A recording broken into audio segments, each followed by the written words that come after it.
அண்டம் முழுதும் ஒன்றினுள் அடக்கம். அதுவே ஆனை முகமெனும் ஓங்கார விளக்கம். சுழலும் கோள்கள் அவன் சொல் கேட்கும். அவனை தொழுதால் போதும் நல்லதே நடக்கும். ஆனை முகனை தொழுதால் நவக்கிரகங்களும் மகிழும். நல்லதே நடக்கும், நல்லதே நடக்கும்.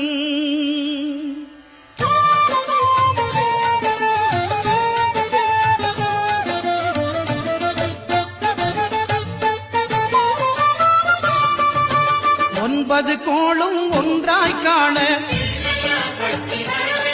அங்கு கற்பகம் என்னும் கடவுளின் மெய்யில்